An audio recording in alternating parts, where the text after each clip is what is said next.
केसरिया बालम आओ नी पधारो म्हारे देश, बीकानेरी मीठी बोली।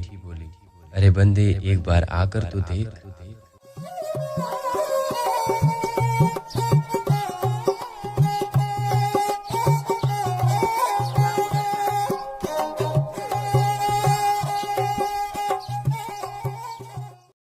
दोस्तों, आज इस वीडियो में हम आपको बताएंगे बीकानेर के बारे में। यह एक ऐसा शहर है गौरवशाली इतिहास, संस्कृति और प्राचीन भारत की हड़प्पा सभ्यता के लिए जाना जाता है। वहीं बीकानेर की वर्ल्ड फेमस बीकानेरी भुजिया विश्व की प्रसिद्ध है और वैसे आजकल देश के अलग अलग हिस्सों में बेसन और मसालों से भुजिया तैयार की जाती है, लेकिन बीकानेरी भुजिया की जगह कोई नहीं ले पाया। लेकिन जनाब, एक मिनट रुकिए, आप इस वीडियो को लाइक कर दीजिए। नीचे कमेंट में यह बताइए कि आप इस वीडियो को कहाँ से देख रहे हो, ताकि अगला नंबर आपके शहर का भी लग सकता है। हम वीडियो बना सकते हैं आपके शहर के बारे में भी। बीकानेर राजस्थान के पश्चिमी क्षेत्र में स्थित थार मरुस्थल की गोद में बसा है। अगर बात करें बीकानेर की जनसंख्या की तो ये 2021 के अनुसार 27,41,694 है, जिसमें से 14,39,081 पुरुष व 13,26,013 महिलाओं की संख्या शामिल है। जैसा कि आप जानते होंगे कि भारत में जनसंख्या की गणना हर 10 साल में होती है। भारत की जनसंख्या पिछली बार 2011 में हुई थी।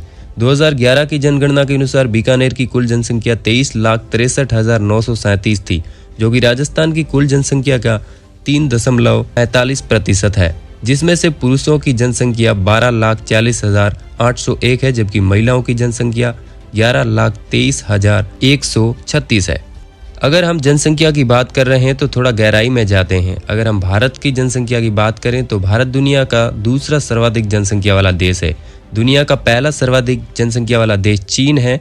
भारत देश की जनसंख्या बहुत तेजी से बढ़ रही है। जयपुर राजस्थान राज्य का सर्वाधिक जनसंख्या वाला जिला है। राजस्थान भारत का 7वां सर्वाधिक जनसंख्या वाला राज्य है। अगर क्षेत्रफल की दृष्टि से बात करें तो राजस्थान सर्वाधिक क्षेत्रफल वाला राज्य है।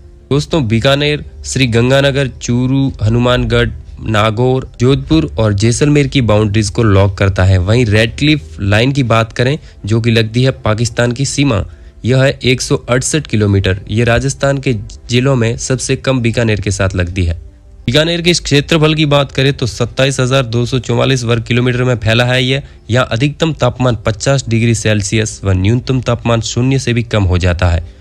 गर्मी में अधिक गर्मी और सर्दी में अधिक सर्दी पड़ना यहाँ की विशेषता है। इसी के कारण मई और जून और जुलाई मास में यहाँ लू बहुत जोरों से चलती है, जिससे रेत के टीले उड़ उड़कर एक स्थान से दूसरे स्थान पर बन जाते हैं। सूर्य की धूप इतनी असह्य होती है कि यहाँ के निवासी दोपहर को घर से बाहर निकलना भी भय खाते हैं। कभी कभी गर्मी के बहुत बढ़ने पर अकाल मृत्यु भी हो जाती है। बहुधा लोग घरों के नीचे भाग में तहखाने बनवा लेते हैं, जो ठंडे रहते हैं और गर्मी की विशेषता होने पर वे उनमें चले जाते हैं। कड़ी भूमि की अपेक्षा रेत शीघ्रता से ठंडा हो जाता है, इसीलिए गर्मी के दिनों में रात के समय में यहाँ ठंडक भी रहती है। शीतकालीन में यहाँ इतनी सर्दी पड़ती है कि पेड़ और पौधे बहुधा पाले के कारण नष्ट हो जाते हैं। बीकानेर में रेगिस्तान की अधिकता होने के कारण कुएं का बहुत अधिक महत्व है।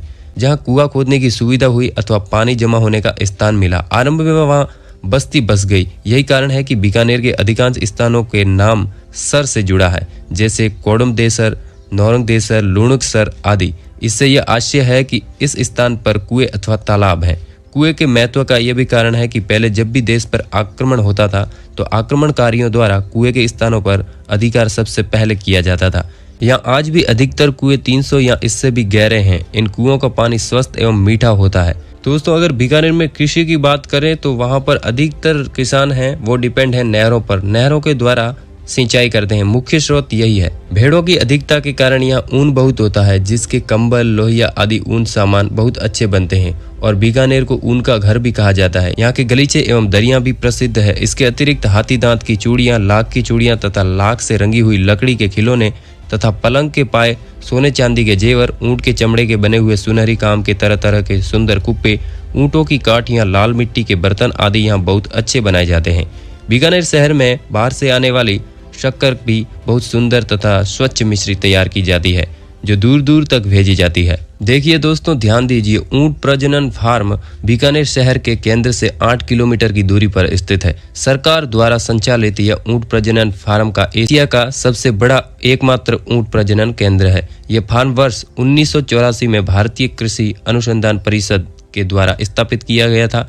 जो कि प्रजनन और ऊँटों के प्रशिक्षण के लिए समर्पित है और ये 2000 एकड़ जमीन में फैला है। बीकानेर के प्रमुख मेलों के बारे में बात करते हैं।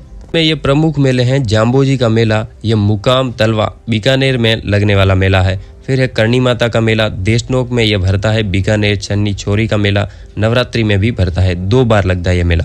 कपिल मुन्नी का मेला कोलायत बीकानेर में, जांगल प्रदेश का सबसे बड़ा मेला। दोस्तों आपको मालूम होगा कि बीकानेर को पहले जांगल प्रदेश कहा जाता था। कोलाई झील में दीपदान कार्तिक पूर्णिमा का लगने वाला मेला। ऊंट महोत्सव बीकानेर में जनवरी में यह लगता है मेला। ऊंट महोत्सव काफ़ी प्रसिद्ध है। जसनाथ जी का मेला कतरिया से बीकानेर जसनाथ जी संप्रदाय का मेला लगता है और नागणी जी माता का मेला जो बीकानेर की देवी है। दोस्तों बीकानेर के पर्यटन स्थलों के बारे में बात करते हैं, लेकिन उससे पहले एक नज़र डालते हैं बीकानेर के इतिहास पर। बीकानेर का निर्माण राव बीका ने किया था। राव बीका जी राठौड़ वंश के, उनके पिता का नाम राव जोधा था व माता जी का नाम नारंग दे था।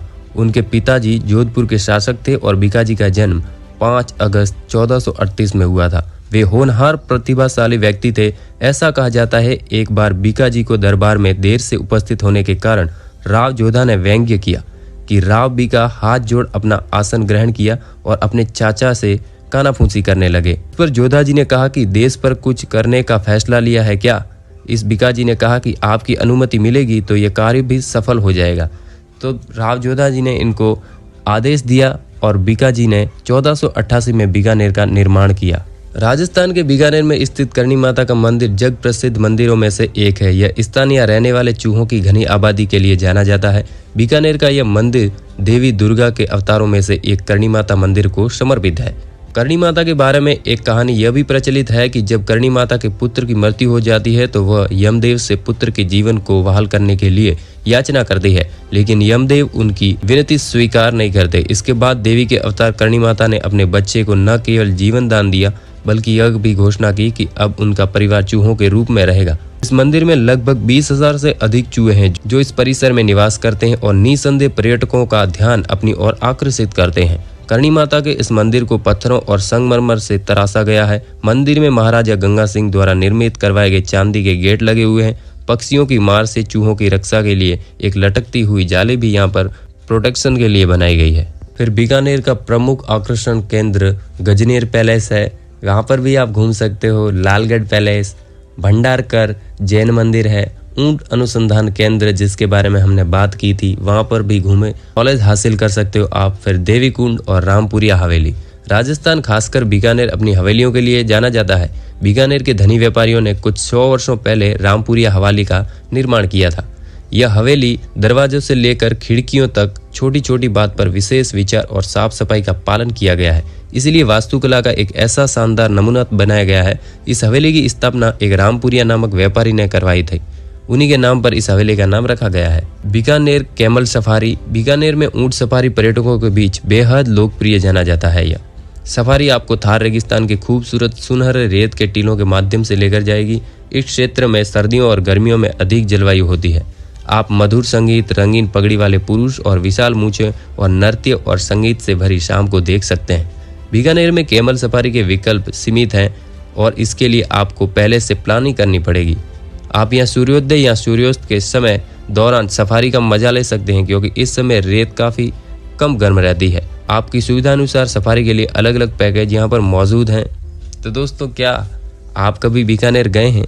इस वीडियो को आप कहाँ से देख रहे हो नीचे कमेंट में हमें ज़रूर बताइए और इस वीडियो को लाइक कर दीजिए। हमारे चैनल को सब्सक्राइब करना ना भूलें क्योंकि आने वाले वीडियोस और भी काफ़ी इंटरेस्टिंग होंगे।